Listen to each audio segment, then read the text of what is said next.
President Dawson. Since we don't have a quorum, could I just say a few words before we officially get started? Oh, absolutely, Dr. Jackson. How are you? How are you doing? I just want to take a minute. There are some members that are fairly new, and I'm glad we're going over some orientation and covering that items. But I wanted to thank all of you. There are members that we took it to the board at their last meeting that decided that they wanted to extend their tenure. One of those is our president of the board. So thank you, Andrea.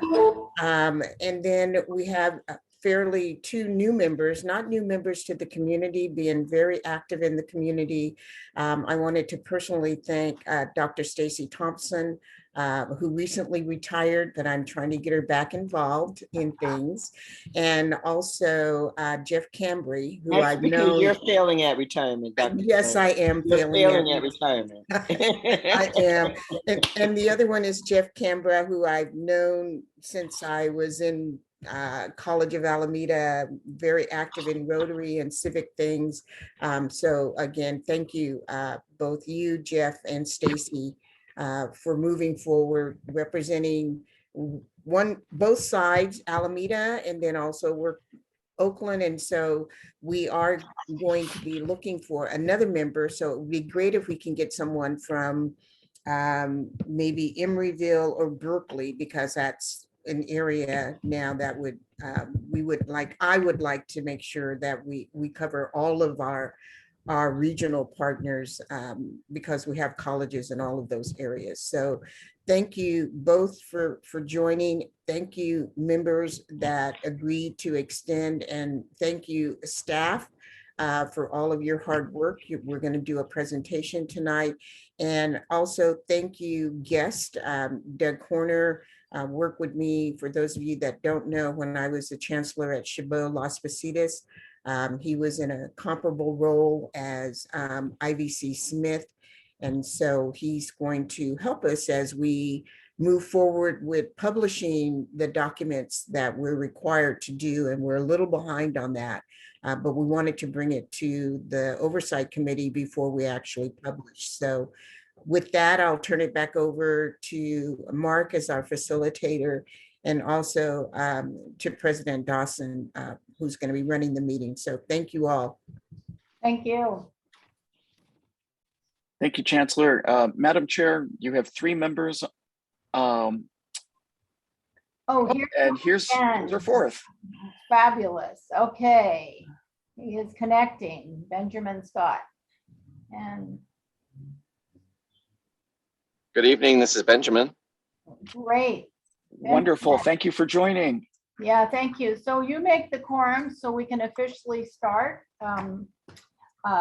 This is Andrea Dawson, Chair of the Citizens Oversight Committee, and this is Wednesday, January 15th, 2022, and we are officially starting the meeting. And so the first thing I'd like to do is have everyone introduce themselves and just say a quick little who you are and why you're attending this meeting. So, and I want to particularly introduce the 2 new members, Jeff Cambra and Dr. Stacy Thompson, and say a few words about yourself. So Benjamin and I can learn about you and welcome you to the committee. Okay, so anyway, Dr. Stacy Thompson, I'll let you go first. Thank you. I am a East Bay, Oakland resident for all my life. And so I grew up here in Oakland and Berkeley. I always have to do that caveat because we moved to Berkeley when I was a teenager, and I graduated from Berkeley High. Go Yellow Jackets. And so just it's really an honor because my husband and I are property owners in this county, and have support a lot of the work through our parcel tax in different ways, besides having been employed in Peralta for many years. I started my teaching career at Merritt College as a faculty member in child development. And I was there and went on to become dean at Merritt. I left Merritt to go to Chabot to be the vice president of academic services, where I work closely with Doug, sorry, you know I know your name. And I worked with Dr. J when she was chancellor there. Yes, I retired August of last year. I am doing much better at retirement than Dr. Jackson. I just want to be clear. I serve on a few boards, but I I am enjoying my time. I have a new grandson. He just turned a year old. I am a trustee at another college, my alma mater, Lewis and Clark in Portland. So I keep my feet in, you know, involved in I keep my hat in the ring, but I still don't take meetings before 10. Lovely. So next would be Jeff Combre. Fine, thank you very much. I'm very happy to be here. And when I start talking, I'm on mute. Please wave your hand. That seems to be, I think, the most popular phrase in 2020 through 2022 is "you're on mute." So I like to keep on mute because I have a 105-pound German Shepherd mix that is a rescue. He was in the local animal shelter for 7 months, and I call him my dog on meth because he alerts on everything, and he has a very big, deep bark. So if I all of a sudden go on mute, you will know why. Anyway, thanks very much. First of all, Dr. Jackson, thank you for making me aware of this position. And I am a 37-year resident of Alameda. Had to think about that because I didn't realize exactly how long it had been. A little bit about me, my work life, primarily self-employed. I started at 14 years old, cutting lawns for a buck a lawn. Graduated up to being a paper route guy up in the Oakland Hills. And yeah, I carried those bags on Sunday morning myself up in the hills. So it was a long time. Since then, I've owned a couple of businesses. Last one was an event, or last one was a glass decorating promotions business. Sold lots of glasses to wineries and festivals, and was able to retire out of that business. Not so much because I made a lot of money, but more because I cut my expenses down. So lots of ways of being able to retire. I then went to law school, not with the idea of being an attorney, but I had been regulated as a small business owner for many, many years and wanted to have a better understanding of regulation. So I went to law school, and somehow, and I don't know how that worked out, I became a lawyer and worked for the city of Hayward for about 10 years before I retired from that position. I Rotarian for about 10 years. That's how I met Dr. J. We had a lot of fun together and did a lot of good work for the community. And I'm very grateful for that opportunity. I'm also a very strong supporter of the Peralta College District. I was able to attend BCC in their video production department and went down that rabbit hole. I now finally understand what it's like to be an artist. I could never really understand art and the commitment and the passion that people have for their art. But I understand it now because at 4 o'clock in the morning, I would be there with my timestamp on the computer, making sure that that edit was just at the right spot with the drum beat. So very, very big supporter. And then through Rotary, I learned about what was going on at the College of Alameda. We were able to get a $6,000, what I call the legacy grant, for a student at the College of Alameda, and thanks to the foundation for going through and being able to get all of those applications together. So when this opportunity came up, I said, great, another opportunity to support the college, the district, sorry. And so I'm very happy to be here and contribute where I can. Okay, thank you. So I'm going to next call on Benjamin Scott to introduce himself to everyone. The staff knows him because he's been a consistent member of this committee for a year, even though we've had recently we have not been able to have meetings. So because of quorum issues and membership issues. And so we're so happy that we have you, Jeff, and you, Dr. Stacy, as new members. Benjamin Scott. Okay, thank you and welcome everybody. And I feel like I'm not worthy. Yes, you are. So I actually went to community college in Pleasant Hill. So community colleges were kind of my start to my own sort of self-confidence and journey in life. I own a business in Oakland in property management and real estate. I'm a broker and have been very involved in various boards with Dunsmuir and the Rent Board and Parks and Rec and Citizens Budget Advisory Committee and things like that. So I just like to be involved. It gives more meaning to work than just, you know, making money and things like that. So it's nice to give back. And I did attend real estate classes through the Peralta system for many years. So that's kind of how I came to do this. And I'm hoping at some point to fund a scholarship through the district as kind of a legacy that I would like to leave. So that's a little bit of my background. I'm originally from Minnesota, so I'm a transplant, but love it out here. And definitely the weather is better. Terrific. So I'll be really quick. I'm Andrea Dawson, and I have lived in Oakland for almost 36 years. Lived in San Francisco before then.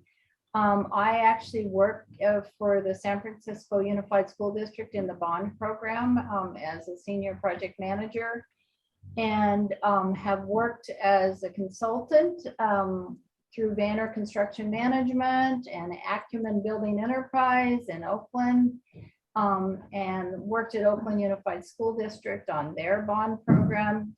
So I'm kind of I'm a 25-year person in schools, construction and construction management and program management. And I love it, I guess. That's why I'm still working. And so I have a daughter that is in her mid-30s, and she actually went to Merritt and Laney College before she went away to school in Oregon. And I have a granddaughter that is Oakland Unified School District high schoolers. So I have a long history of Oakland, and I'm actually have been off and on of the Bond Oversight Committee at Oakland Unified School District. And I go back so far in the Oakland Unified arena that Etheria Smith and I know each other from past and now present. And so I will pass the baton to Etheria and then let you introduce someone else. Etheria, okay? Thank you. I know, thank you, President Dawson or Andrea. Chair. Yes. I've known Andrea, met her at OUSD. It's been a while. I've been at Peralta, since 2003, and was an employee in 2008. And I've met Dr. Thompson. We've worked together, and Dr. J, we've worked together. So I gotta say, I've been around the block with all of them. It's great to continue to work with you. Let's see how many other people we can find to help us move forward and keep the district on track. I am the interim Vice Chancellor of General Services.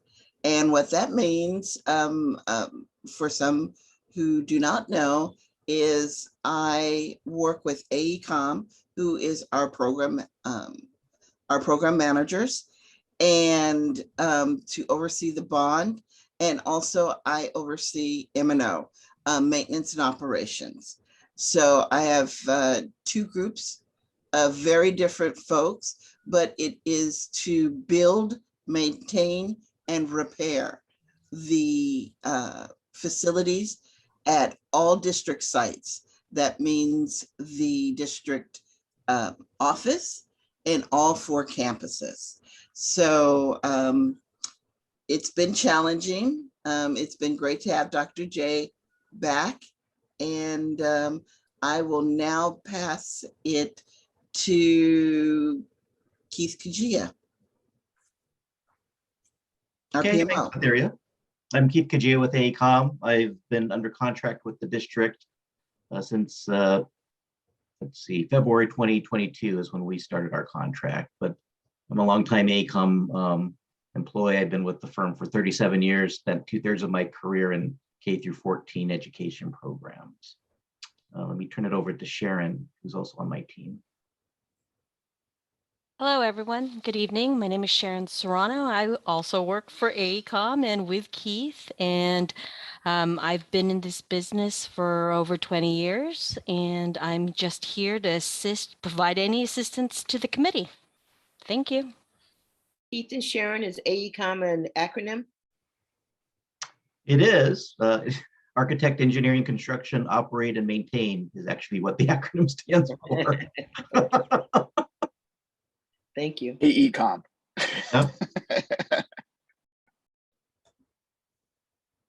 So Sharon, you want to pass it to Sean Brooks? Apologies, Sean. Sharon, thank you. Sean Brooks here, Vice President of Business and Administrative Services at Berkeley City College. I've been with the district since August of last year. So excited to be involved in the 2118 Millview project. And so just here as an observer to hear about the exciting projects that this bond will yield. Nice. Oh, and I'll pass it to Momo. Good evening, I'm Momo Lim. I'm with the District Internal Audit Department. I report to VC Ahmed, who is the Vice Chancellor of the Finance Division. My purpose here is to be observer to kind of stay abreast on all the different activities and know who the key players are.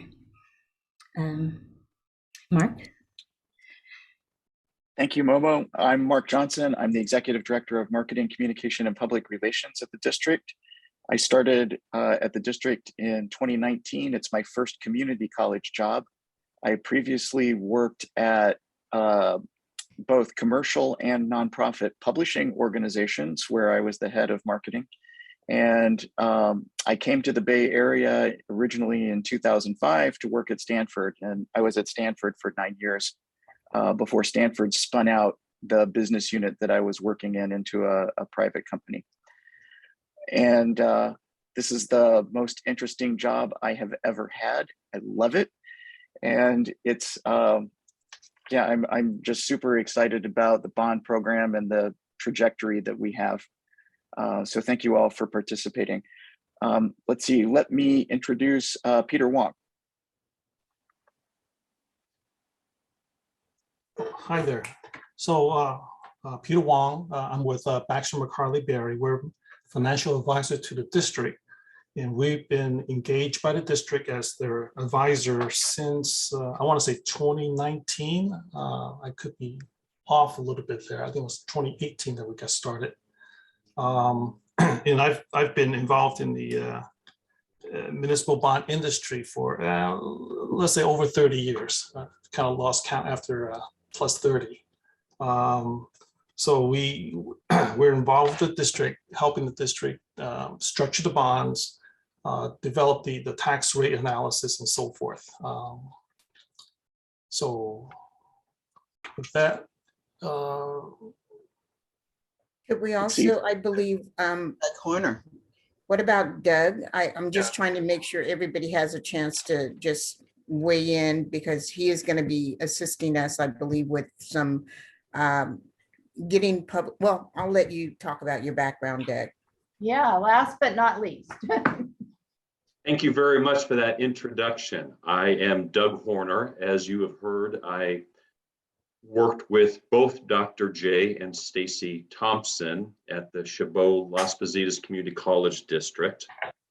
My background is I'm an architect. I am a licensed architect, and that was my career on the consulting side until the final 11 years of my career when I started work for the community college district.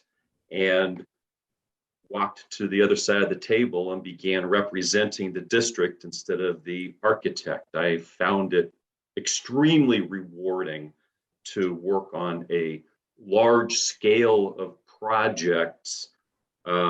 My career up to then had done a football stadium in Michigan, a theater in St. Paul, but nothing prepared me for 200 acres of community college campus and well over 100 million square foot of space. And like Etheria, I was also responsible for the maintenance and operations of those spaces. I am also a community college. I went to De Anza for 2 years before the light bulb went on, and I decided I wanted to be an architect and went to Cal Poly. So my education is here in California, and I am very grateful for the opportunities that community college presented to me, and I'm here to observe, as you have heard. I want to watch the effectiveness of this group. Thank you. Well, I want to say thank you, everyone. And I wish we could take this much time to learn to know each other and know more about each other every meeting. But anyway, we need to get on with what the business of the Citizens Oversight Committee. So the next item on the agenda is approving the meeting agenda. And if there are no objections, I propose we approve it, and I'll need a second from a member. Do I have a second, Benjamin or Jeff? Jeff, okay. Jeff, you were on mute. That your famous words, you were just on mute, but I will second your motion. Okay, so roll call, please, of the members of the Citizens Oversight Committee. Let's see, Dr. Dawson, or I'm sorry, I'm looking at one and saying the other. Dr. Thompson. Yes. Thank you. Mr. Canberra. Aye. Mr. Scott. Aye. And Chair Dawson. Aye, thank you. Thank you. It passes. Thank you so much. So the next item is approving the meeting minutes from the October 13th, 2021, November 10th, 2021, and January 12th, 2022. We actually cannot do this evening because we don't have a quorum that includes the members that were present. So we will have to move by this item and table it until the next meeting. I'm hopeful that Yusuf and Marcus will be attending. So Can I just ask a point of information? Sure. Benjamin Scott, yes. I'm just curious with Robert's rules. Is that required? Because I've approved minutes before when I didn't attend and I was allowed to do that. So anyway, just a question. Well, I guess it's a legal technicality, but at this point, I'd prefer that we at least table it until the next meeting and we can find out if that is a requirement or not. But in the other CBOC that I've been in for 6 years, we always need a quorum of the actual folks that attended the meeting. So I'm just going by that. So I was just going to say that the minutes can be accepted. They cannot be approved. And it would be if there was a point of clarification that errors of fact were made, that it would not be approved. But for now, you could accept the minutes as presented, but you really can't approve them until you have a quorum. But if indeed there is not a quorum, you can always accept the minutes as presented. Just a point of clarification. So I'm going to ask, so is that something, Benjamin Scott, that you'd like to propose since you and I were at those meetings? Or I'm only asking this because I know we've had some issues right moving these minutes along. Yeah, so I mean, I have Jeff and Dr. Stacy, have you reviewed these minutes?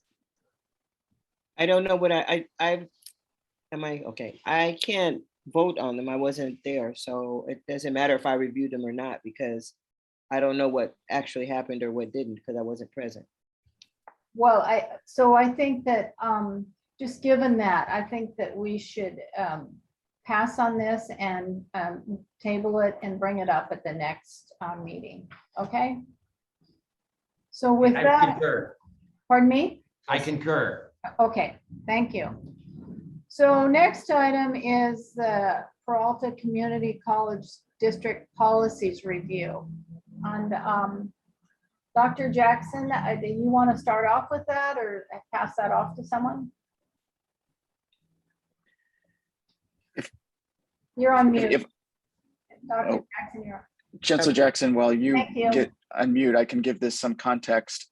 I believe at a previous meeting, there were some questions about the authority that this particular oversight committee has for things like revising bylaws. And what we wanted to do is to let the committee know that the bylaws are the territory of the Board of Trustees, and that this committee is subject to the bylaws but cannot change them. Dr. Jackson, I'll turn it over to you there. Thank you, Mark. So what Mark said is absolutely correct. In our policies, it states that policy decisions are made by the Board of Trustees, which is an elected body for our district, and represents different portions of the districts, by area. So that falls squarely within the purview of the board. The committee is an advisory committee, and like any advisory committee, can make recommendations to the board through me for a change in policy or adding a policy that maybe does not exist. That is in our Administrative Procedures 2410. If you want to go and look at that, it is on the webpage.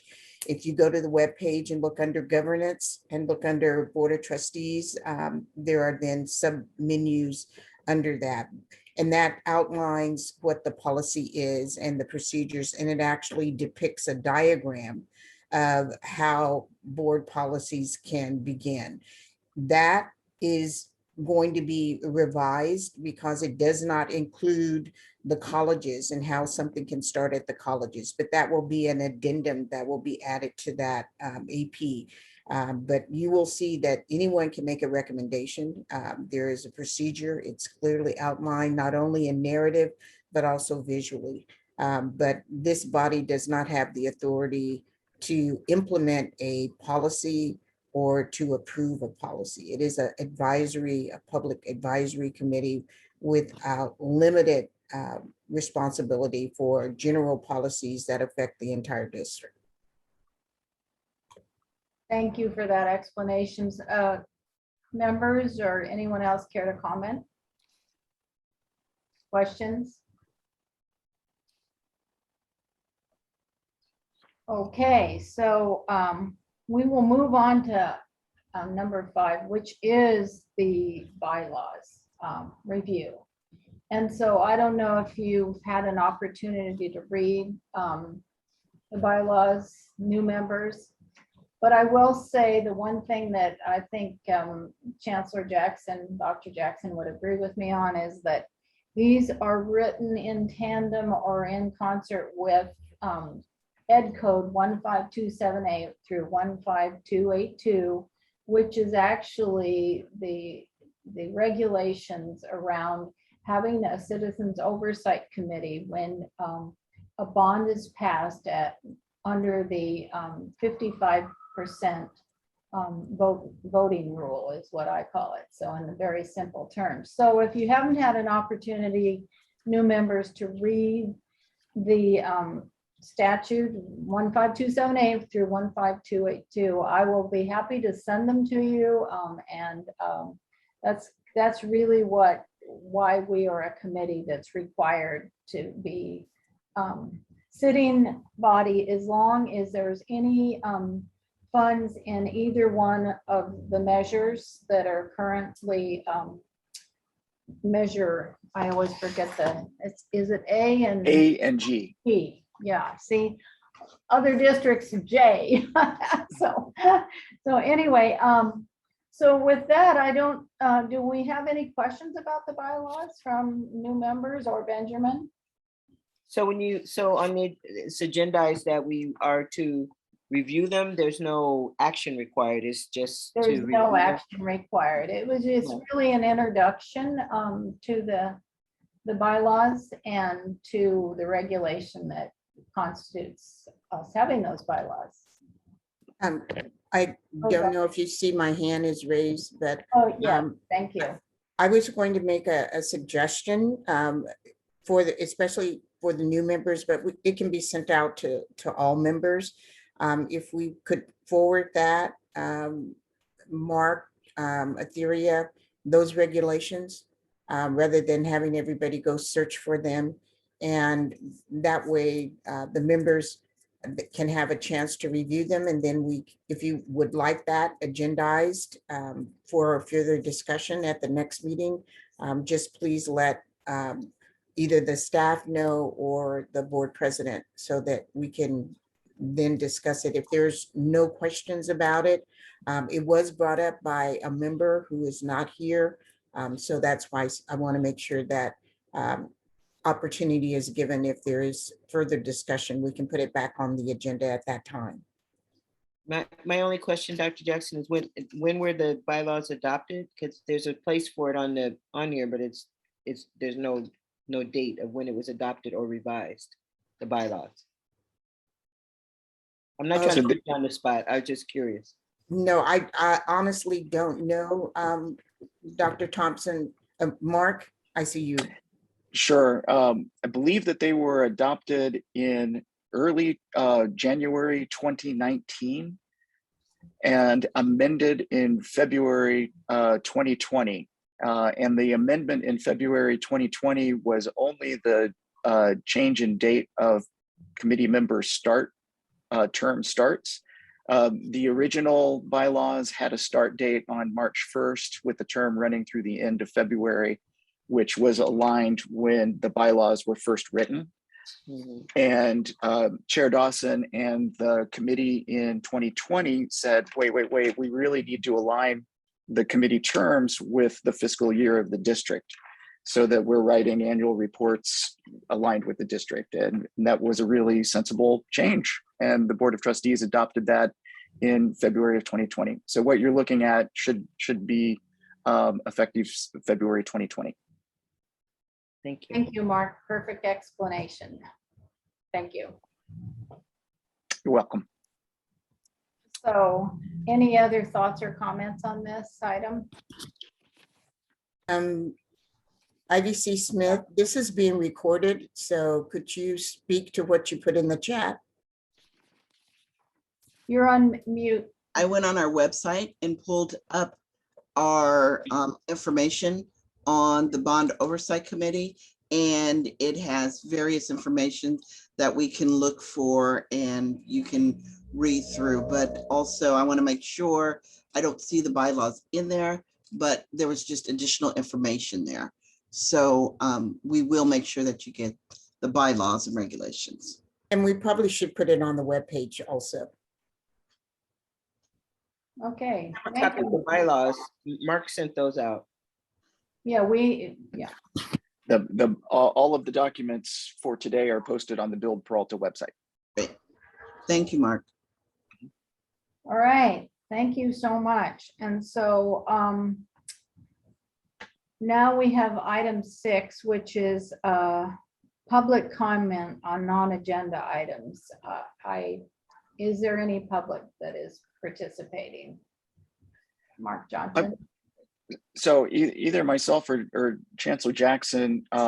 Chancellor Jackson shared an update from the Board of Trustees meeting last night. There was a vote on 3 committee members, and her comments were before the official meeting started. So I think just for the the sake of being official and capturing that in documentation. Chancellor, can you, or do you want me to repeat that? Why don't you repeat what I said, Mark? I'll take my legacy hand down. Wonderful. So last night, there are 3 members of the committee that had terms that were set to expire at the end of June 2022. And that is Andrea Dawson, who's currently serving as the chair, and Benjamin Scott and Yusef Herbert.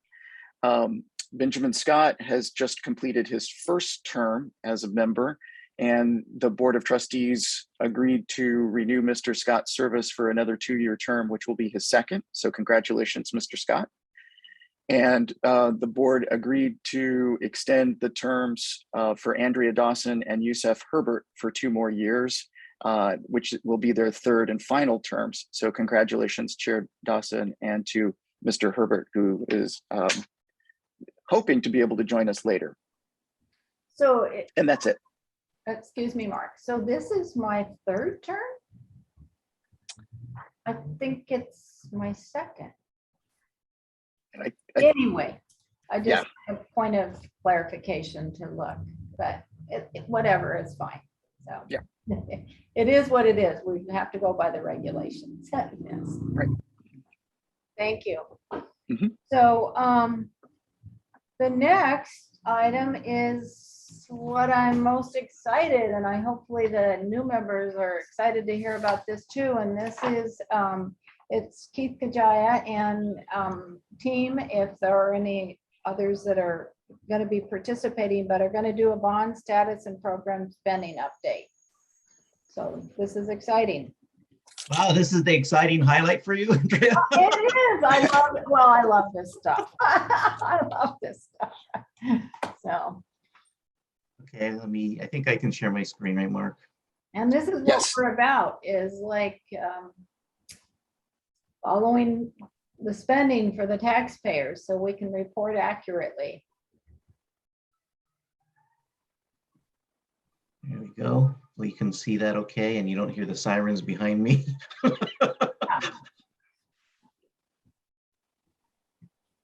Okay, just a quick bond update. I did present to the Board of Trustees last night, so this is a slightly abbreviated version since it looked like Andrea had half as much time as I did last night to present. And I'm kind of focused on some of the financials, right, and some of those metrics related to what the Oversight Committee is most likely most interested in. So overall, the program has been divided into 2 discrete phases. Phase 1 projects are those where we're leveraging state matching funds to the tune of about $77 million that we're adding to the bond funds for some of those upfront projects. Those are projects that we had filed IPPs and FPPs, initial project proposals and final project proposals with the State Chancellor's Office, and they were accepted.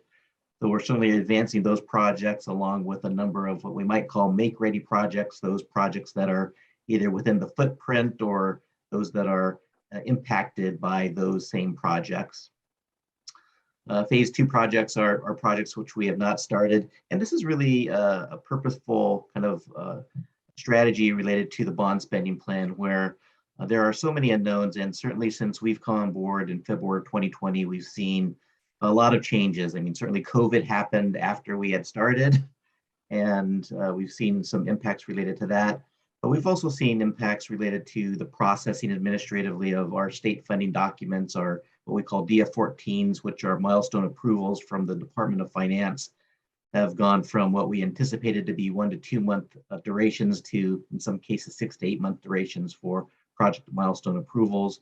We've also seen some unforeseen conditions on some of the sites, namely Laney College, for example. A fault line was actually discovered by the California Geologic Survey while we were in DSA. So it was not something that had come up in the early surveys of the site. It was something that was identified kind of late in the game. So we're modifying foundation designs for some of those state funded projects. So it's impacting those projects. And just the cost of escalation, right? We've assumed when we established the bond spending plan that there was a 5% standard escalation that was pretty much the rolling 12 projection that we had seen historically over the past few years before we came on board. And as we start to look at indexes moving forward, we've seen them as high as 25% that we're starting to trend. So this is just a purposeful way to make sure that we can address the phase 1 projects to completion and not necessarily start a phase 2 project unless we can certainly complete it with the money that we have on hand. Looking at the phase 1 projects, that represents about 60% of the program, 587 million. We've committed $142 million in contracts for those projects. It mostly represents pre-construction work for those state-funded projects, design, planning consultants, some of those upfront studies. We've kind of listed some of the accomplishments here district-wide, making some IT refresh spends, PeopleSoft software upgrade. Looking at each college, you can see that there's more of a focus, with the exception of the College of Alameda, it's pretty much pre-construction. And for the College of Alameda, we completed the new Center for Liberal Arts, which is their new liberal arts building on the campus. But outside of that, it's been really a focus on design, and we're really starting to see those projects come through DSA, come out of DSA, and now with DF14s being actually received by the district, we're starting bidding now for some of those projects. We're also addressing infrastructure needs, and this was always a concern from the initial bond spending plan, and indeed it's kind of coming true that the infrastructure projects, basically those back of house kind of things related to MEP, mechanical, electrical, plumbing systems, upgrades to elevators, ongoing systemic repairs to energy management systems. Those are things that need additional funding, and so we're continually looking at that, working closely with IVC Smith to look at other funding sources where we can perhaps leverage other funding sources for those which maybe even the bond cannot actually pay for due to the bond restrictions on the bond language. Looking at current status of where the funding, actually cash in hand, working closely with finance. As of May, this is kind of a snapshot of what was left from the $115 million of bonds that were sold back in May of 2020. You can see here for Measure A, there was the sale of $65 million. That was the last tranche, the last issuance, if you will, for that bond measure of the $390 million bond measure. We had spent $25.5 million with $39.5 million now still available in cash as of May. And for Measure G, that was the first bond sale for $50 million. We spent $31.7 million of that with $18.3 million of cash remaining from that issuance. We are now working closely with the finance group to expedite the Measure A spending. So that's a focus of us collaboratively with the finance group. Projecting cash flow, this is kind of a near-term look ahead for our cash flow. With the current cash on hand, about the roughly $57 million that we have in hand, we expect to exhaust the $115 million by late fall of this year. So we are starting to look at sizing of the next bond issuance for Measure G. Certainly that's something that Peter will be discussing later on in the presentation as we start to factor in some of the factors related to the market and some of the historical spends that we've had, certainly some of the timing and milestones for getting those things advanced to the board. But you can see here that the spend starts to exponentially ramp up here. And that really is a reflection of the program moving now into the construction phase. For the past 24 some odd months, a little bit more than that, we've been pretty much in the planning, design, DSA, Division of the State Architect review cycle. We're now coming out of that and we're moving projects robustly into construction this year. So we're really starting to see an exponential increase in the spend with the multiple projects going on each campus. These are snapshots just to show the historical and projected spends at each college. I think most visually the impact there is looking at this little area chart. You can see the historical spend, for example, at the College of Alameda, which is a little bit different, right? Because we were completing a construction project for the College of Alameda. We were completing the new Center for Liberal Arts. So it probably had a little heftier spend from the time that we started going back to fiscal year 1920, but you can see that it starts to exponentially ramp up. That's a reflection of the Auto and Diesel Technologies project, that'll be moving into construction, and the aviation complex starting to advance as well. Both of those projects are getting ready to move forward. The auto diesel project is now in bidding on the street right now as we speak.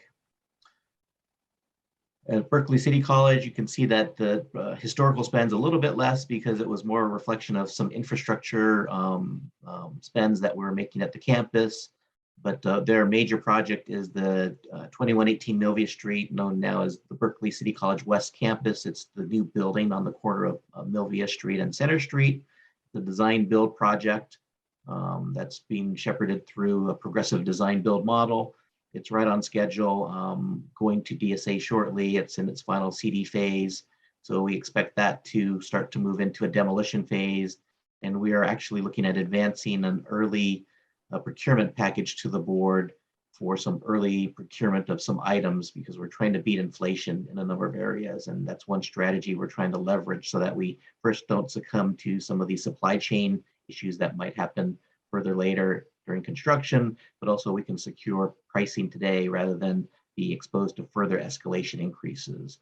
Because again, we are projecting a 25% increase in escalation.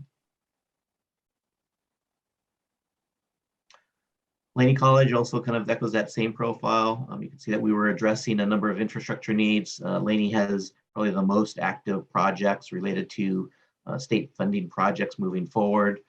We've completed a relocation of a modular village. That's kind of an interim housing project. That's really in preparation for the locker room modernization that's currently underway. We're also relocating a water line that's underneath the footprint of the Learning Resource Center. Learning Resource Center is one of the larger projects in the capital program. It's still going through DSA as it's going through some of those foundation redesigns along with the central plant. And then we're also doing a theater modernization. So a lot of activity kind of concentrated right in the center of the campus as well. In fact, it was one of our strategies of, how can the campus actually continue to operate with this much work going on? It was kind of a thoughtful placement of how we phase this work to make sure that the college could still focus on providing instruction while all this construction all this construction was going on at the campus. And finally, for Merritt College, the same exact kind of profile. Notably, they have 2 state-funded projects, the Child Development Center, for which bids have been received. And our bids were, remind me, Sharon, they were 22% higher than projected in the estimates? That is correct. So you can see that we're starting to see some of that pricing come through. It's pretty significant. We've got contingencies to kind of account for some of these things, but this is again why we've divided the program up into 2 discrete phases to make sure that we get some cost certainty on these phase 1 projects, as this is pretty unprecedented kind of escalation that we're seeing in the market, at least from the last few years. Something that we've seen before in markets, but this is kind of a new refresh. And then this is coupled with additional supply chain issues that we're having, even on elevator repair projects, for example, that we're doing. The closeout of some of the electrical types of projects, there's a delay in getting equipment to the site. The horticulture building is another project that's state funded. That's going to also be advancing into bidding as well. So lots of activity for Merritt College with those 2 large projects. We're also doing a TI refresh for the Barbara Lee building. It's a TI build out to complete the Barbara Lee interiors and addressing the Barbara Lee archive as well. So you can see kind of just the notable trend is everything's kind of ramping up as we really start to move into construction. So we're anticipating a number of groundbreakings as we move throughout this calendar year. With that, let me turn it to Peter. I had a quick question. Forgive me for not knowing this. Yeah. But has building at Merritt College, has building D or building A been demolished? Were they both scheduled to be demolished, and have either of that, has that happened in either case? No, it hasn't happened. Those are in the phase 2 pool of projects. So we're focusing on the new buildings first, and then they are currently budgeted in the second phase, but it's highly contingent on how these first phase projects come out as far as bidding. Dr. Thompson, Mm-hmm. I would say that there have been priorities that has come up that superseded the demolishing of building A and also doing building D. So those priorities, again, they took precedence over the demolition. No judgment. I was just curious. I hadn't been on campus for a long time. When I was there, my office was in building A, and then it was in building D, and I know both of those were scheduled and to be demolished. And I'm wondering, where's the child care center going to be? The child development center going to be if building A hasn't been demolished? It was relocated on. I'm sorry, we don't have a map available for you. You can just tell me. No, that campus like the back of my hand. It is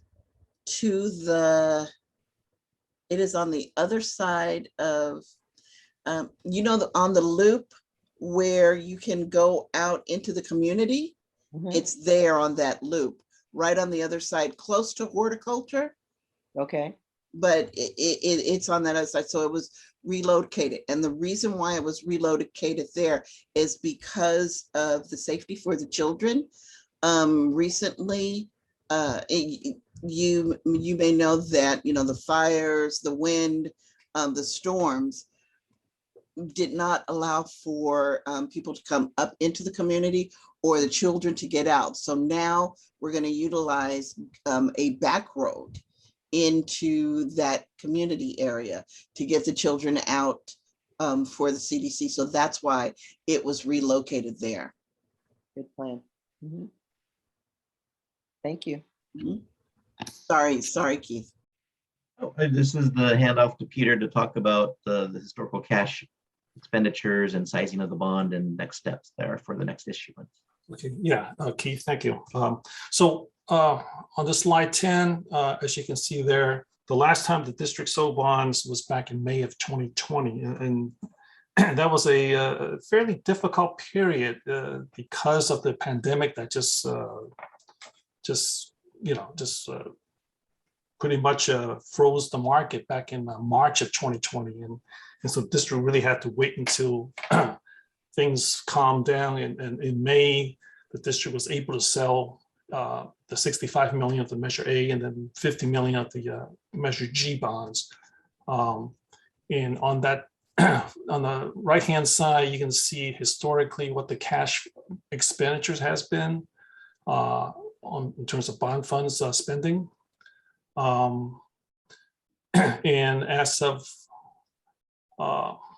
May of this year, or just last month, there's about a little less than 55 million in cash remaining.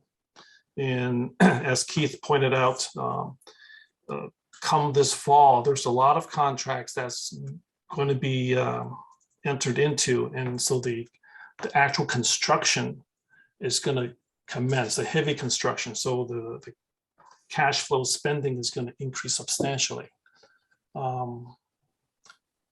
Next page, please. Again, this kind of talks to the cash balance. And one of the things to keep in mind is it's always important for the bond proceeds to have sufficient cash on hand as the construction programs, get ramped up. The worst thing to happen is for cash to be short, because once the district enters into contracts, there's commitments and so forth to vendors, and if you don't have enough cash on hand, things slows down and it just increased the cost. I mean, there's just no way of getting around. So it's always important to maintain some sort of a comfortable cushion in terms of a cash balance, so that the district will not, the program managers will not run out of cash at any given point in time. I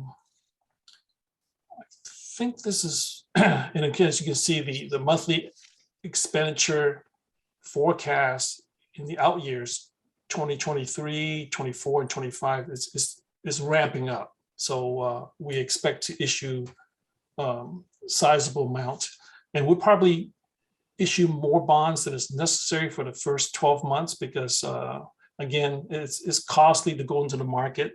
So you don't want to go to the market every year, maybe once every 2 years, maybe even 3 years. So again, depending on the cash spending. I have a question. Is there a cap, and Doug might know this as well, I don't know. I know that you just can't, get the bond and then hold on to the money? There's some sort of, isn't there some sort of cap on how much you can actually have in cash? Not in terms of cash on hand. I mean, there's some rules about, if you keep too much cash for, let's say, 3 years, more than 3 years, then there's some, implications on that. I guess my question is, how much is too much? That's my question. It seems like it's a delicate balance of, having enough, not having too much.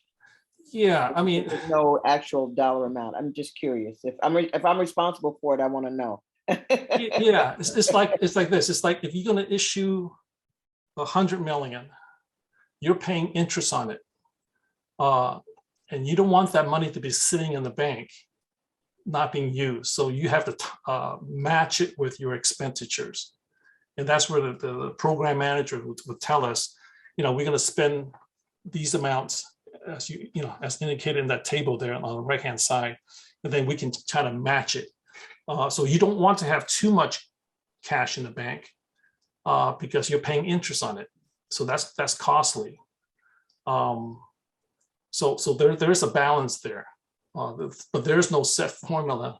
And of course, with rising interest rate, what we have now, then there's also the balance between, like, if you issue bonds early, you might lock in your lower interest costs. Whereas if you wait until maybe next year, interest rates higher, then your cost of borrowing is higher. Put it exactly like if you were to get your home mortgage, do you lock in your home mortgage today or get the mortgage later, knowing the interest rate is going to go up? So again, there's no set rules. This is again, so there's a balance looking at what's happening in the market. If no other question, maybe turn to page 12. And again, here's an approximate schedule, timings. And as you can see here, yesterday, the board approves the tax levy resolution, which is the first step. That gets submitted to the county so that the bonds that will be issued in the fall will get on the tax roll of the county, because the county would adopt the tax rates sometime it'll be set in August, and then it'll be adopted by the county board in September. So that board resolution is important. And as you can see, the other important schedule would be July 12. That will be the first reading of the authorizing bond resolution that goes before the Board of Trustees. And then the second reading would be July 26. And then between some of those dates you see here is we would have the rating presentation. We would be presenting the district's credit to Standard & Poor's and Fitch. We expect to get the rating sometimes in August. And again, this schedule is a very tentative schedule. If it turns out the program slips a little bit, then we will slip this program proportionately. The other dates is once we have all the documents in place, there'll be what's called a preliminary official statement. That's when the bonds are formally marketed to investors. And you can see then from there, you have a sale date where the bonds are priced. And then September 15th will be the closing. And again, all these are very tentative dates. A lot of things can happen to change these, whether it's, and there's always going to be some unexpected or delays. It could be market conditions or some other situations. But anyway, this gives you an idea, once we get this going, there's steps to marketing the bonds. Any questions here? I just have one, Peter. Uh-huh. So, Andrea. So So given the market conditions and, interest going up and where we are today, how long could you defer this? In other words, instead of September, could you go out till the end of November if you thought the bond rate, it was going to be more favorable? Or how much play do you have in this timing? Is it like a month, 2 months, 3 months? I think the primary factor driving that will be the capital spending on the program side. If the program manager says, they really need the money by October, then the district really doesn't have a whole lot of choice but to enter the market. Otherwise, you're postponing your capital program, and that could be costly. Right. Well, so one more question or thought. Oh, well. Yeah, Andrea, I just wanted to add, Backstrom, Peter Wong's firm, was also able, because we worked efficiently, we were able to save, and please correct me, Peter, taxpayers about $20 million. And we are trying to move quickly again so that we could take advantage of what the current market is now, because it looks like it's changing, so that we can then again save taxpayers money. And then I wanted to go back for a second to Dr. Thompson's comment, just when you were asking about the arbitrage.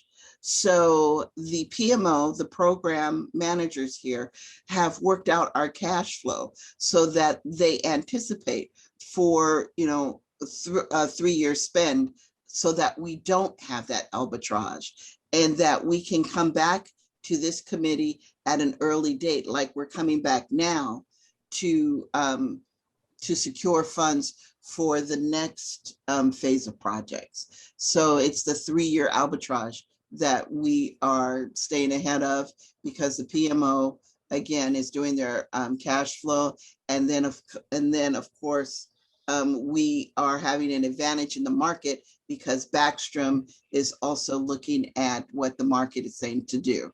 So that's what I wanted to just add. And I just want to make sure everybody understands what IVC Smith, everybody understands about the 3-year arbitrage, or no? And I can't see hands, so if anyone has a question, please ask. And it goes to the heart of the question that you were asking about, Stacy, in terms of, is there a limit to how much money? There is no limit, as Peter indicated. However, it is a fine dance that you play when you go out for how much money do you need.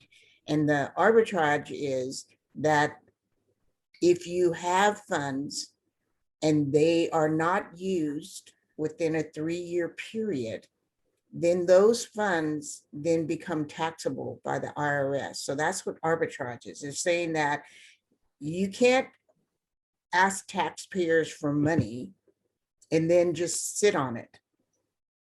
If you do, then it is subject to taxes.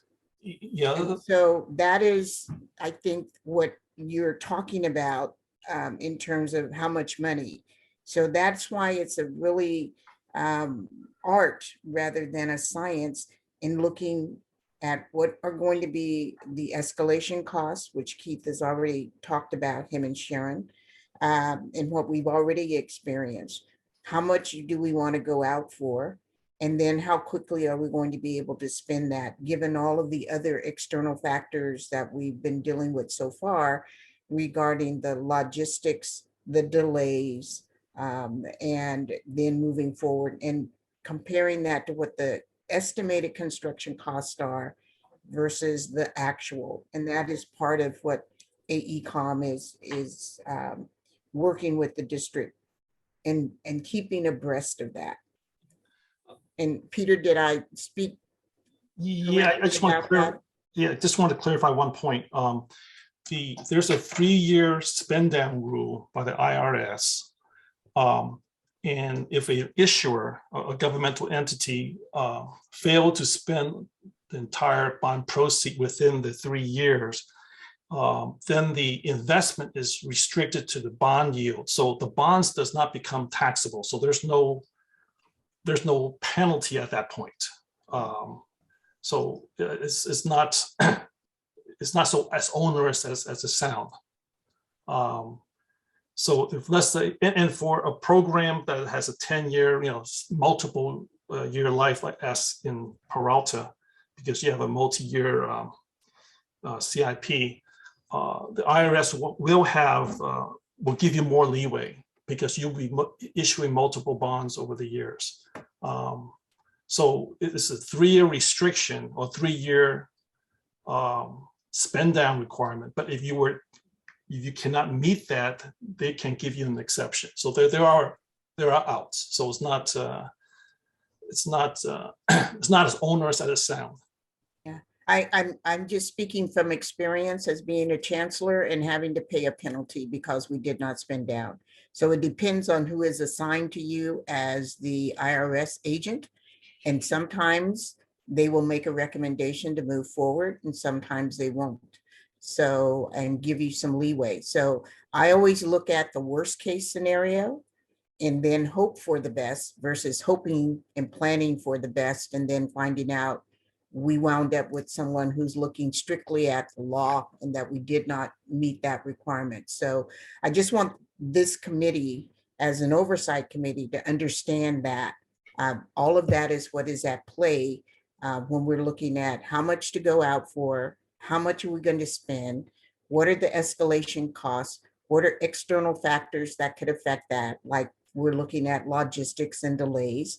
And we have to weigh all of that, and we will keep you apprised as we go forward. And that's why you're here as an oversight committee, is to make sure that we do that and to ask those questions and to represent the constituents within our district that approve the use of these funds, that we're using them appropriately. So thank you for clarifying, Peter. Like I said, when it comes to money, I always want to look at the glass half empty, not half full. And I just want the committee to understand that too, that's their role also. Thank you, Chancellor. I see Jeff has his hand up. Yes, I wanted to point out that Mr. Canberra has his hand up and also that we've been joined by Mr. Herbert. So we now have a quorum plus. Thank you. Great. Over to you, Mr. Canberra. Thank you. So, Mr. I wanted to ask a question because when I joined this committee, the thing that I think overarching, inflation was number one, and I think you've dealt with that question fairly well. The other is what I termed the reality of COVID. I think for the last couple of years, we have been talking about, some people talk about getting back to normal and what normal is going to look like going forward.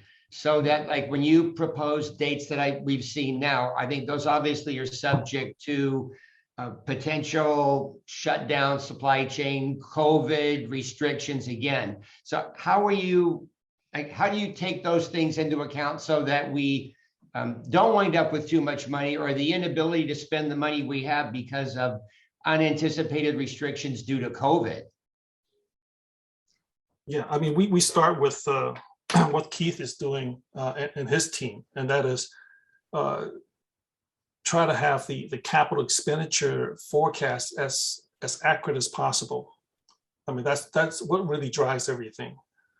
When you need the cash and how much, and so that then we can all look at the numbers and see what's a good balance. Not to issue too much because you don't want to have too much cash in the bank, sitting idle. And of course, you don't want to be short. I mean, then that forces you to go back out and borrow again, like next year, within like 6-7 months, and that's not ideal because it's not only it costs more money, but it takes a lot of staff time to get that going. So you're taking staff time to devote on a borrowing program when they should be devoting their time to running the district. But in terms of just just market impact. I mean, that's none of us know what's going to happen next. It's like today, the Federal Reserve hike rates, Right. and what does the market do? Market rallies. So, they loved it. So the stock market rallies, the bond market rally, but who knows? Tomorrow they might have a little hangover and they might, tank the other way. So I don't have a crystal ball. But again, the key thing is to be flexible, to have this tentative schedule, and to be ready so that if everything is right, looks right, then we can, go and sell the bonds. At the same time, be flexible so that if things are not right, we should hold off and just until things are more clear. Again, we all lived through the last couple of years, and it's been fairly volatile. So Andrea, Just to follow up real quickly then. So this 3-year rule, I mean, if construction for some reason actually did have to stop, that we weren't able to pay, this 3-year penalty is not a significant factor we need to worry about? Right, because your program is not really 3 years, it's more like a 10-year capital program. And you're not issuing bonds just once, but multiple times. So the IRS rules will give a governmental issuer such as the district a lot more leeway. And if you still got proceeds sitting there after 3 years, they will restrict the investment earnings. So it's what's called yield restriction. In the last couple of years, that has never been an issue because interest rate earnings has been like, nothing. No, interest rate so low. But if interest rate rise as we're seeing now, it could be an issue. You can't earn as much as you want to. And this is earnings where your bond proceeds are deposited with the county treasurer in the county pool. And so anyway, so there's all these factors, but I think at this point, it's not, I would say the 3-year spend down rule is not so much more important as keeping good records. The bond counsel would tell every issuer that if you can keep good books, maintain accurate books, that'll make lives easier for everyone within the district. Okay, great. Thank you. Appreciate your answer. Yeah, 2 things, Andrea. So, and correct me if I'm wrong, Keith, but there is some flexibility in schedules and awarding of contracts too that helps into, as you were pointing out in your presentation about how you've now broken down some of the projects in more phases, so to speak. I mean, I call them phases on a site, but in any case, there's you working in tandem with financing. It seems like what I'm really saying is you have a really good team here set up, and it's to my way of thinking in the last couple of years, it's been very transparent, and you can see that you're all working together and so that there aren't going to be these hiccups, and we're not going to have to worry about the 3-year arbitrage. But I appreciate you sharing all that with us.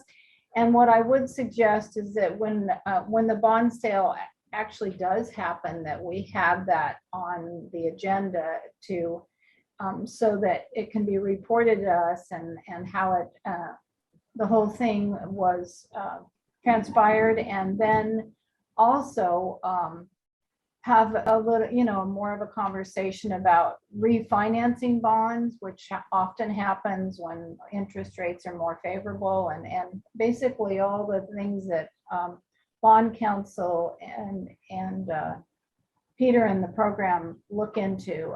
We could have a whole agenda on that in the fall when it gets closer to selling the bonds, or when we think that, we'll get a heads up from Mark Johnson that this is happening. And so we'll put it on the agenda. Okay. So any more thoughts or questions on the presentation? I have a question. I apologize if it sounds naive, but my understanding when a bond measure passes, there's a sort of upward limit of how much money is being asked. So do we have a cap on the borrowing power? And if so, does that mean there has to be some reprioritization of projects because of the increasing costs? So who would like to respond to that? I think the first part of that question had to do with limits on borrowing. So I assume you're referring to the tax levy. There's a cap on the amount of tax rate. Is that what you're alluding to? I thought there was so I apologize. So usually when a bond measure passes, it's usually there's a dollar amount that the voters vote on. Right, 80 million, whatever, 100 million. And so with rising costs, that's eating into a lot of the projects that were probably planned.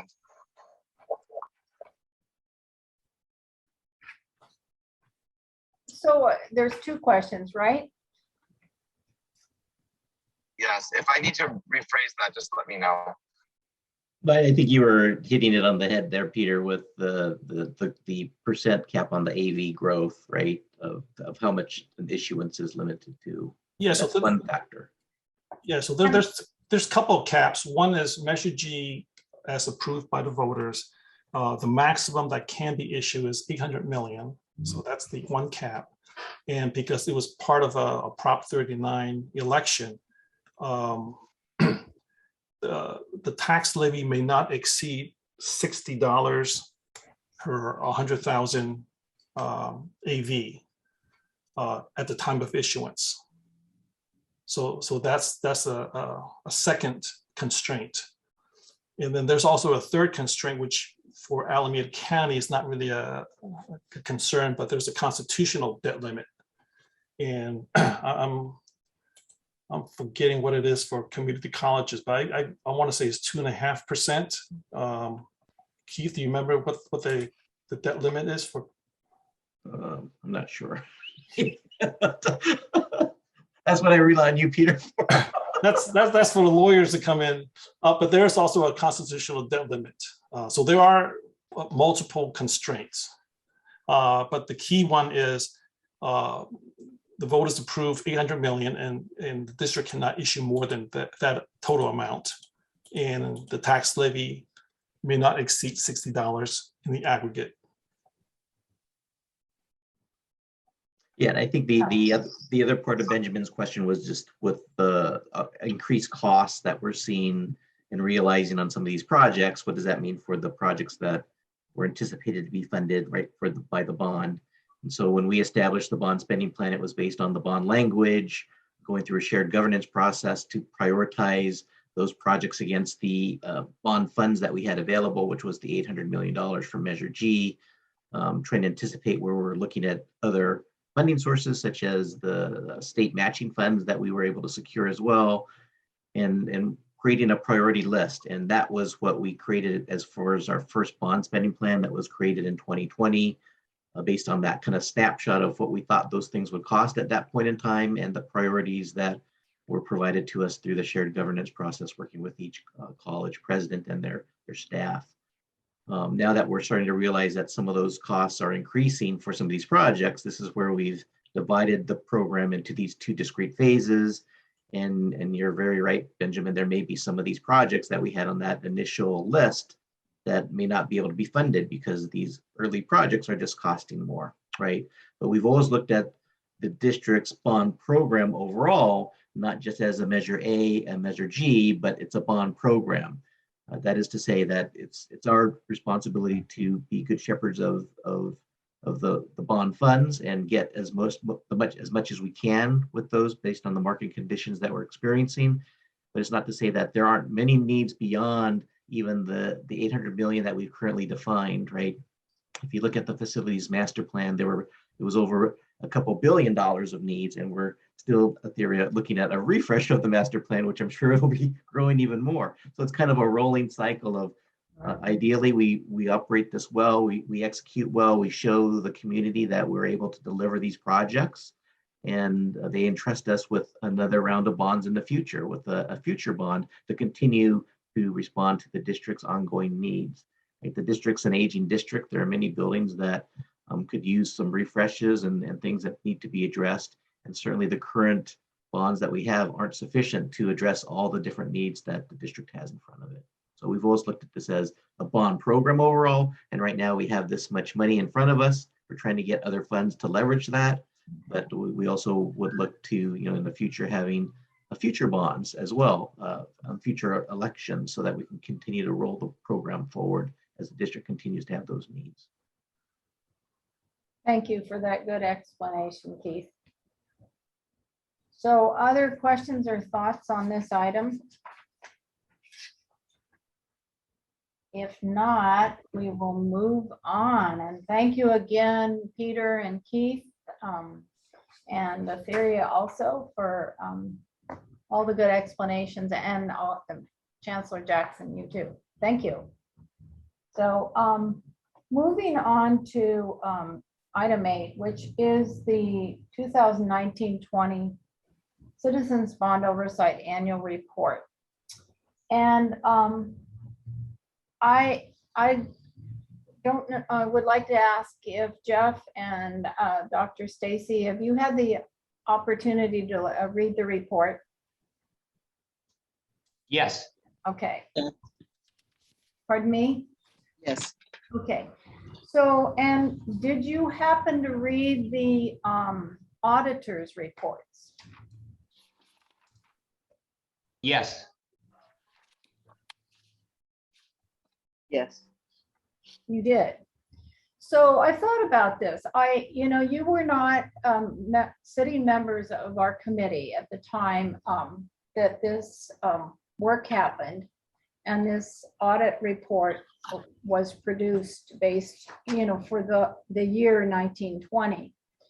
But given the circumstances that we've had COVID, and we have not actually had any in-person meetings. We have not had any site visits, which if you look at the code, there's opportunities to actually visually put your eyes on what work has been completed and accomplished by the district. There's even citizens bond oversight committees that visit district offices to see that, people are really working on the projects. But none of that has happened, but yet we've had good, concise reporting from staff. Basically, the shortcoming of this committee, I think, has been not having consistent oversight committee members, which I'm thrilled that we have 2 new folks that are already attending in earnest, showing up on time to the first meeting anyway, and asking good questions. So I'm really pleased about that. But I think that with some discussion or questions, I believe that we could actually review this report and vote to approve it this evening, because we are a committee, if understanding the regulations, I think I understand pretty well, is we basically are a hindsight committee. We're saying that the district did indeed spend the money as the in the taxpayer's best interest, and they followed the regulations. That is the charge of our committee, to say that to the voters, first to the voters, and to codify that by presenting it to the Board of Trustees. So that is basically our job right there. And so we are dependent on the audit and some other things that are the district, the ed code says we may participate in, and that may participate in is discussions on creative ways to cost save, reuse plans, and to visit sites to put our eyes on actually what the money is being spent on. And being in this business myself, I think that, and having been on Oakland Unified's Citizens Bond Oversight and been the chair for many years, the shortcomings that I saw there is basically occasionally some spending that you would say maybe wasn't really thoughtful as far as parity across the district. So being in the business as I am, well, I'll just say it the way I am used to it, straight shooter, is, if you see a monument to an architect, and I call that the $1 million fence around a school that is really unnecessary to protect a school, and I can think of one that has $1 million fence somewhere in the East Bay. You could have done a lot of money. You could have refreshed a cafeteria for $500,000, and you could have put new bleachers in another school that was in dire need of new bleachers, and built a $250,000 fence that it would have had the same function. So I think those are the kind of things that we don't get to do right now because we're not putting our eyes on construction. But I think it's really an exciting time that so many of these projects are going to launch. And I hope we will have an opportunity to go and visit some of these projects. And one of the things that I would like to see, and I'll bring it up now instead of new business, but is that maybe for our next presentation, if folks are interested, that we get some pictures of what's actually happening, or some renderings of, of some of the projects. So we have a more of a picture story than what we had this evening. This evening was great, don't get me wrong. We needed that update, but I'm just saying that we'll do something different at our next meeting and have an introduction to all of us, me included, on what's happening now as far as planning and design and construction and what it's going to look like for folks. And if there's anything that we could visit, we start to plan for maybe a visit in the fall to a site, at least one site. So that's my thoughts on this and on what this annual report is supposed to cover. And really, it is supposed to say one thing, and it is the minimum of the report, and that is to say that the district was in compliance. And that is the last paragraph on the last page. I feel like, having done these reports for years, that it's nice to have a body to it that says what the purpose of the report is and where we are in current time. Because I think if you're a voter that goes onto the website, you want to know really what this committee does and what they're interested in, and that they know something about what's happening with the district. So there are committee members, not just on this committee, but on others, that think it's really not relevant if a chancellor changes or a head of the capital program vice chancellor changes, or you have a program manager. But I think it is pertinent, and it is part of our charge to pay attention to that happening, because bond programs that go sideways in districts, it's because people weren't paying attention. They were just really taking verbatim of what was happening and not taking their charge seriously. And so I really appreciate our new members and our older members. You're not old, but Benjamin Scott and Yusuf. I appreciate all of our commitments to this committee. So I'll leave it at that. And I'd like to hear Jeff and Dr. Stacy's thoughts on your comfort level of approving this report this evening. Go ahead, Dr. Thomas, you can go first.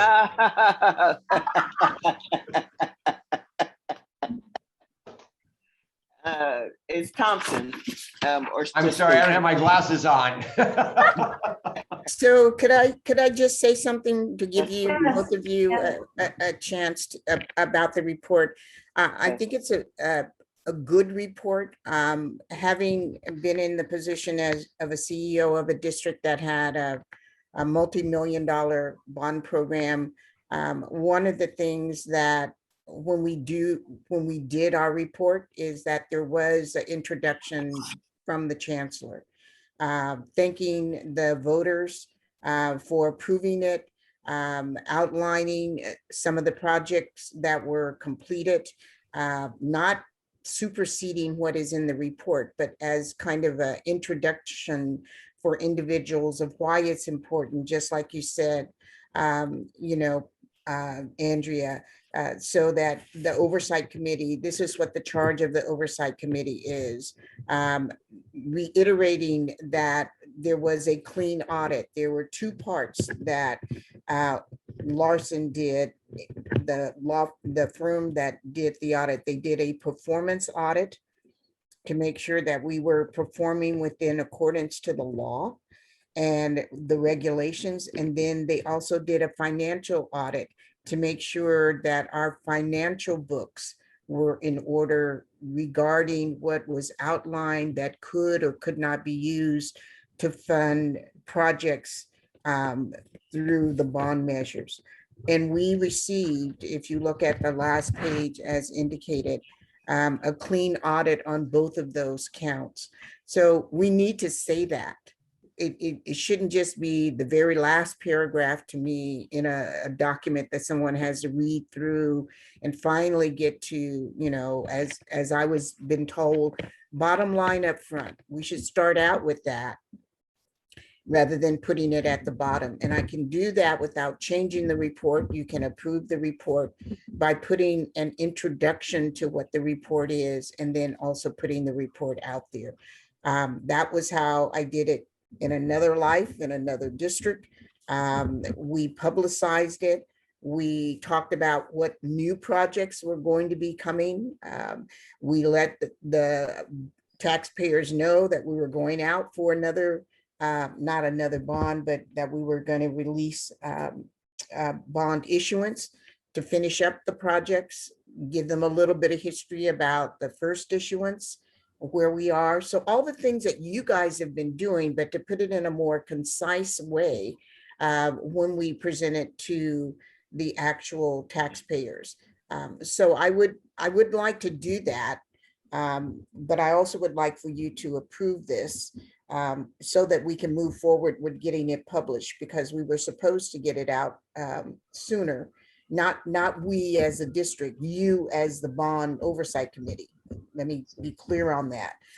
But because, as Andrea indicated, we had changes in leadership, we had different people on the Oversight Committee, we had vacancies, a number of different things. But I really would like to start this next fiscal year on the right foot, and to get this out and to do it in such a way that our voters are concerned. There has been a lot of negative press about our district, and some of it has been true, but a lot of it has been hyperbole.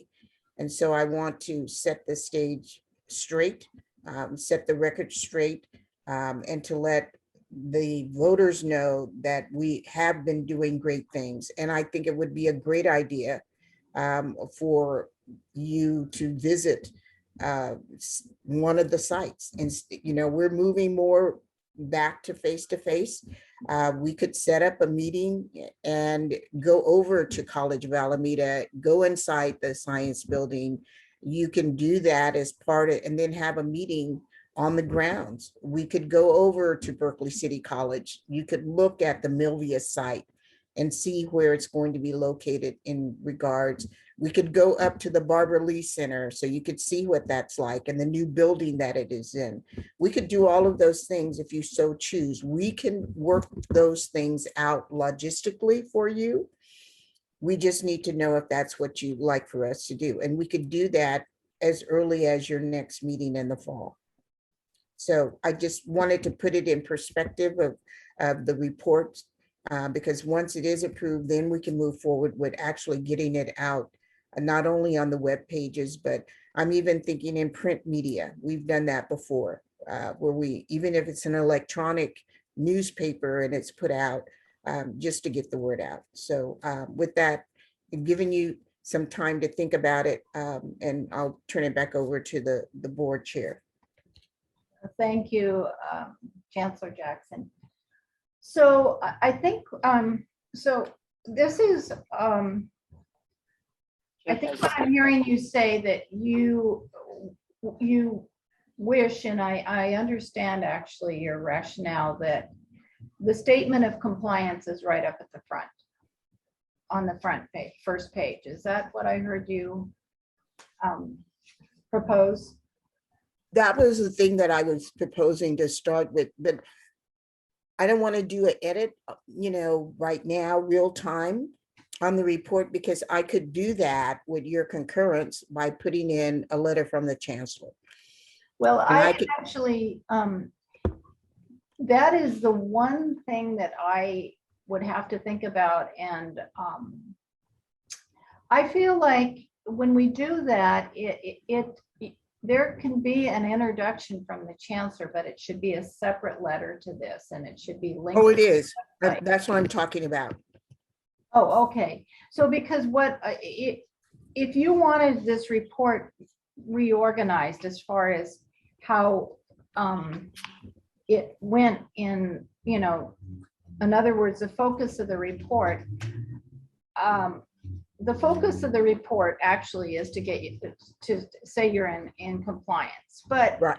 I didn't really want to change that because, as I said, I also feel like we're not your public relations committee.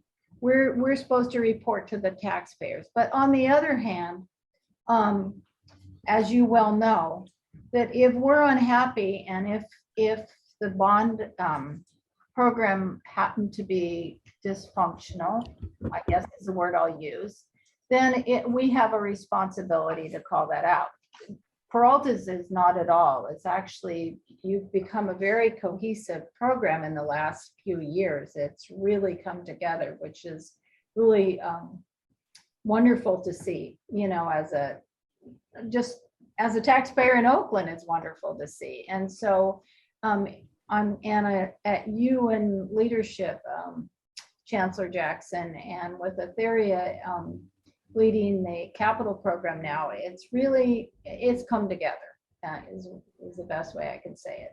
So I would like to leave this report as is, unless that you wanted the compliance to move up to underneath the purpose of the report. We could literally take the final paragraph and move it up to the last paragraph of the purpose of the report, because that really is the purpose of the report.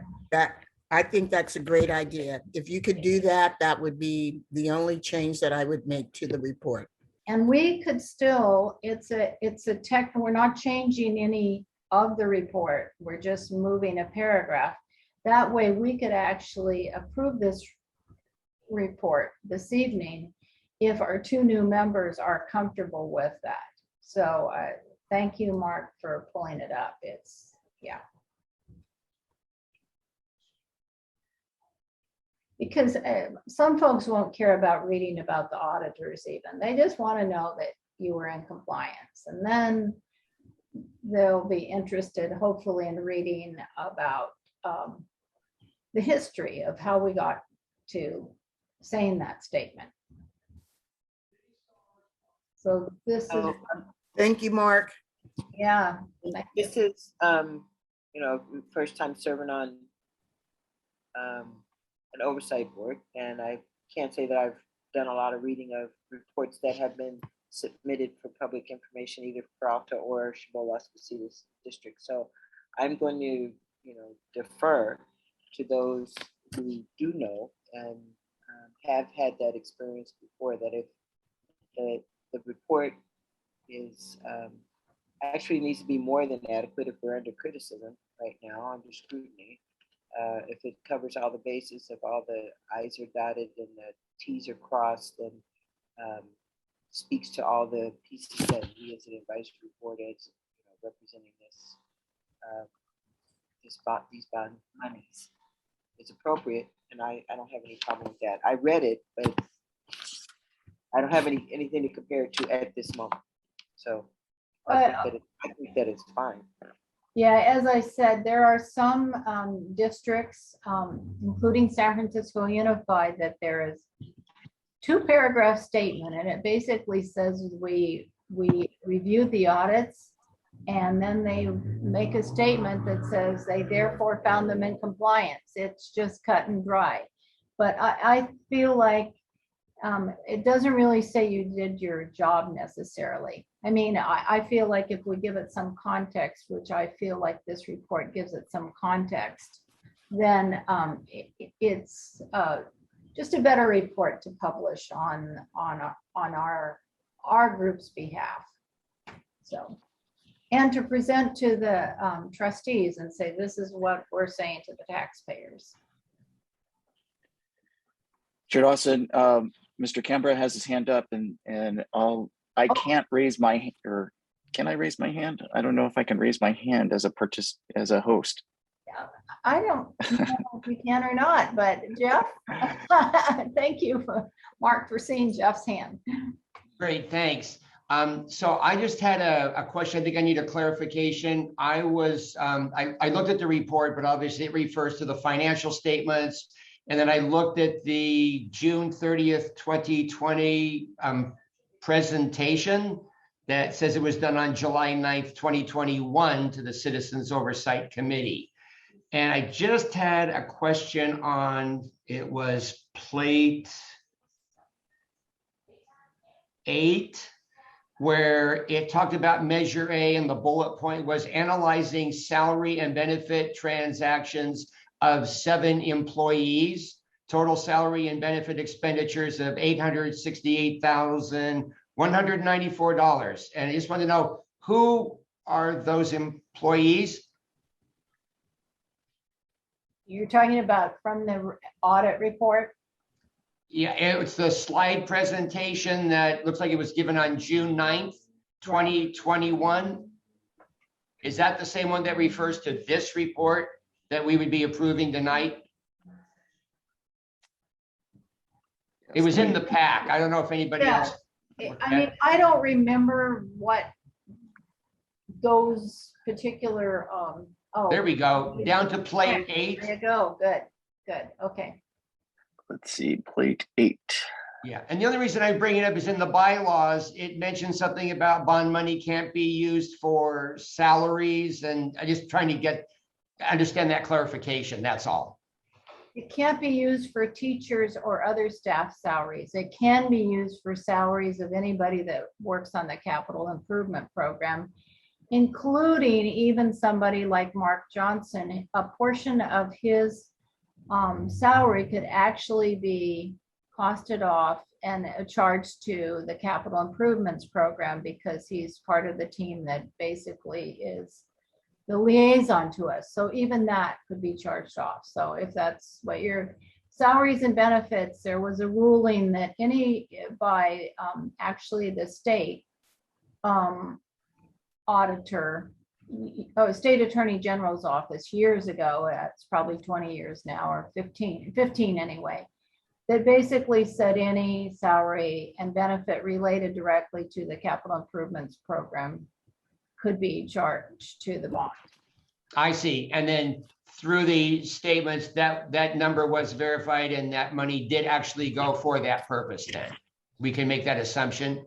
Yeah, I mean, I remember this report, and I remember asking questions on maybe aside from that meeting to understand it, but it was analyzed and it was not a negative to the program by the auditors.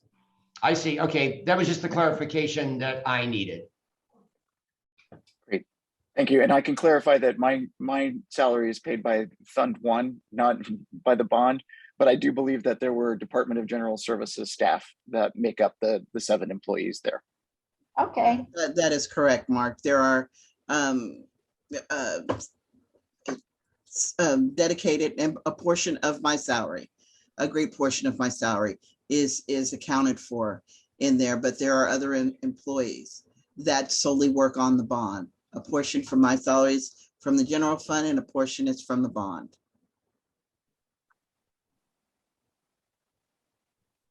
Thank you for the explanation. So any other questions on the report or comments? Oh, Chair Dawson, my hand was up. No, go ahead, Mark. Let's see, I was just wanting to make one small linguistic change. Okay. I can't, now I've lost the window that I was sharing before that had the Word document. The last paragraph started with therefore, but Yeah. by moving it up to be the last paragraph of the first section, I was going to recommend that you change that from therefore to the. Yeah, exactly. Thank you. Thank you for Okay. that. Good catch. Yeah. Thank you. I will make that change in the version that you are voting on. Okay.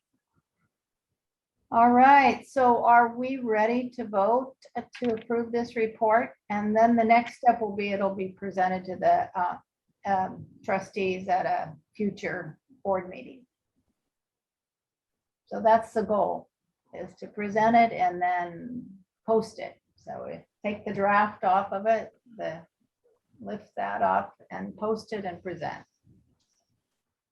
So do we have a motion to approve this report? I lost them. I'll motion to approve the report. Do I have a second? I will second your motion. Okay. So can we call for a vote on this, Mark? Yes, indeed. Mr. Herbert.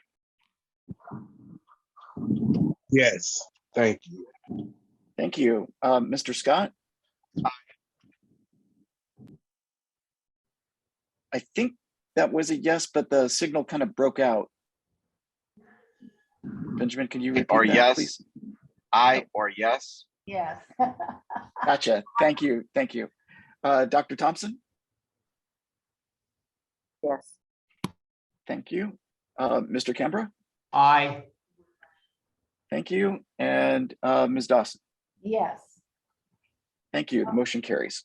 Okay, thank you, thank you. So then then it will be scheduled for a future meeting, and I think, well, I hope that it's soon, and we will get notified. I know we will get notified. Mark will notify us when it's on the board agenda, and so if any folks are interested in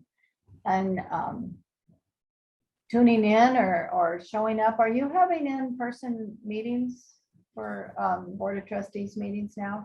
We're still in a hybrid mode. Okay. But I'm going to try to get this now that it's been approved and it's within the deadline at the next board meeting, which is June the 28th, I believe. Okay. All right. Yes. And can you see my share screen showing that I made that change? So instead of therefore it just is the committee. So Thank great. you. Thanks. Great. Thank you all. Yeah. Dr. Perfect. Johnson, would you like for us to be present when you present it? Is that what I'm understanding, or it doesn't matter? It doesn't matter. You're welcome to, but or not. There's no. I was asking Dr. J what was her preference. I'm sorry. No, You no know, worries. because we do have new members, it might be good, and Andrea, as the president, you would be presenting this if we put it on the agenda as a presentation. And then even if you're in Zoom, you can do introductions so the board can see who they've approved to be on the committee. And it would be nice if there was a visual, Benjamin, I know that you're not, video isn't active, and I turned mine off because I went into a swirling mode. So when that happens, I know it's because of the bandwidth, and I turn off the video, but I think that would be good, especially since we have some new board members on the Oversight Committee, just to you to present it, Andrea. You and I and Mark and Etheria could work on that. It wouldn't be a, you know, a long drawn out process, but to present it to the board on behalf of the Oversight Committee, introduce the new members that are on, or the members, new or. And yeah, all the members. All the Is that on the members. 28th? That would be on the 28th. Okay. Okay, that sounds like a very good suggestion and plan. So let's see if we can make it happen. Thank you. 6:30, Excellent. 6 or 6:30? 6. 6, okay. I haven't been tortured like that in a really long time. And I hope you know this is a big commitment on my part. I love you, Dr. J. Stacy. I will tell you that A we lot have more been, efficient. we're in negotiations, full disclosure, we're in negotiations with our bargaining units.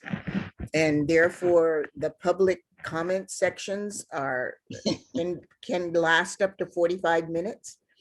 I will put you at the beginning, but we also, if you didn't want to make like a formal presentation, you could do it during the first part of the board meeting. We have 2 open sessions. We have one at the beginning for anyone to speak to items that are on the closed agenda. And that's public comment. And then we have a second public comment when we have an open session. So it could be an informal that we'd like to introduce the individuals. The board is going to vote on this. And you do it before in that first section that starts right at 4 o'clock.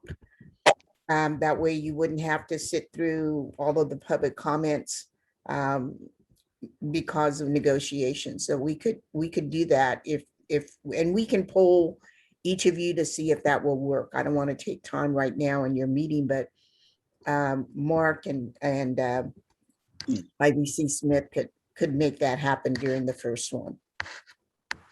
Just tell us when and where, Dr. J. We'll be there. Okay, 4 o'clock then on the 28th. Okay, thank you. So we have technically 6 more minutes in this meeting, or we extend the meeting 10 minutes, which we actually, I think, have to vote to extend the meeting if we're going to extend it 10 minutes, but we should be finished in 10 minutes. So I would motion that we extend the meeting to 7:40 and hopefully we'll be finished at 7:35, but I need a second and then we can vote to Second then. extend. Thank you. So Mark, can you call the roll for extending? Sure. So we're voting on extending to 7:40 p.m. Mr. Herbert, Yes.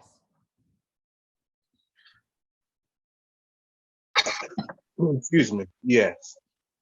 great. Thank you. Mr. Scott, Yes. Dr. Thompson, Yes. Mr. Canberra, Aye. and Ms. Dawson. Yes. Thank you. Motion carries. We're on to 7:40. Okay, so I'll go on to the next item, which is item 9, which is website subcommittee report. And that was going to be Marcus Crowley, and he is not in attendance this evening. So we will table that item until the next meeting. And then item 10 is a report from staff on filling any of the committee vacancies. Thank you. Well, so currently there are 6 members. The recommended level is 7. The one role that we are missing is a student representative right now. And it is difficult to find a student to serve on this committee. We've been without a student for about a year now. But we're in a new term for the summer session. So we'll be promoting the opportunity to our summer students to hopefully get some participation there. In addition to that, the opportunity exists for people to join the committee in other roles. So historically, we've had a couple of at-large members. In the past, we had 2 different members representing the business community.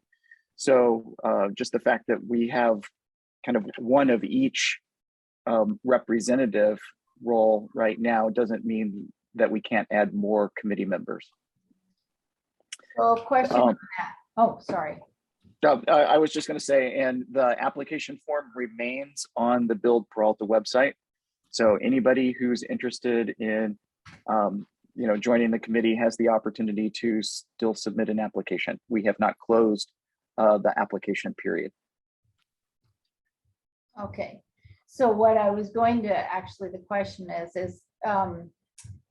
is it would be wonderful to get a student and maybe a young student, but there are older students that might be interested in being on this committee that are part-time students that are going back to school. And so it's just a thought that how are we doing the outreach, because student is a broad category in some ways, because there's many people, even like me, that have been to junior college for classes, so, and have been a student for a year. So it's just a thought, because we have had a challenge of filling that seat. So anyway. So President Dawson, just to provide some clarity on what we're doing right now, as Mark indicated, we're in between sessions. We started our summer session. We have 2 new student trustees that were inducted last night. I'm going to approach both of those students to see if they would like to be a part of that. Both of them are new. And so one of them might want to do that. The other outreach that we've done, and it was primarily to Laney College, because they have a construction program at Laney. And I've asked Dr. Besikoff, who's the president there, to approach his faculty in the construction management area to see if one of them might be willing, because it would be, I think, to put on your resume to say that you participated on the bond oversight committee. So though I think that one and or both of those might be fruitful, so that we will be able to get a student on by the fall semester. Sounds great. So good thoughts and very creative. You're good. Thank you. Thank you. So the next item is next agenda recommendations. And if you have one right now, you could give it. If not, you have a couple weeks to give it. And so, or a week and a half anyway, to give a recommendation for next committee meeting. So if something pops up and that you would like to hear more about it, particularly I'm thinking of the 2 new members, and if you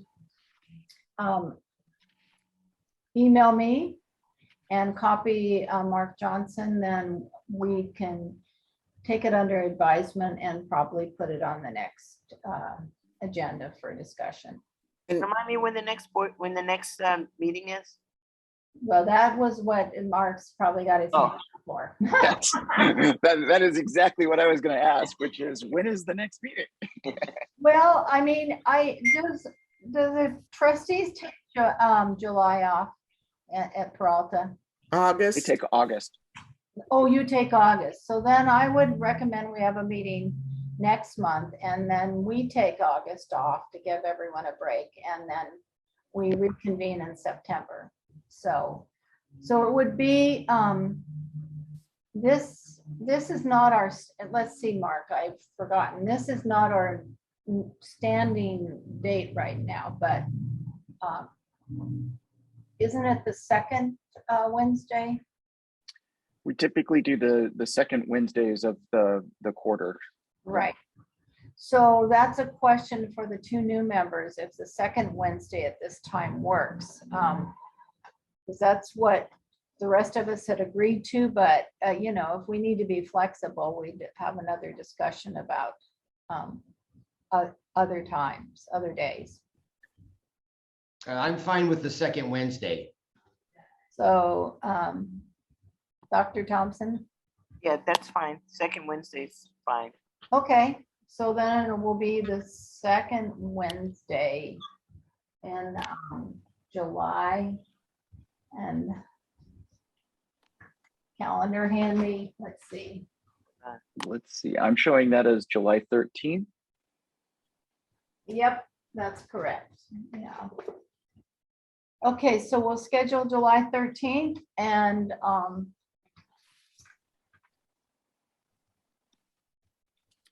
Could I make a recommendation also? I yeah, don't know.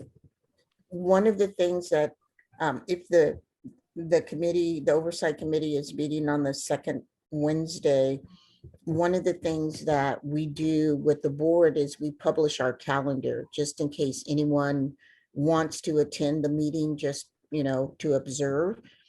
And so maybe at the next meeting that you have, you can adopt a calendar and we can actually post it on the bond oversight committee.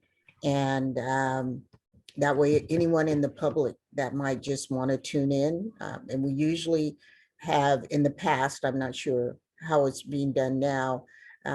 We put the Zoom link out there and it's the same Zoom link.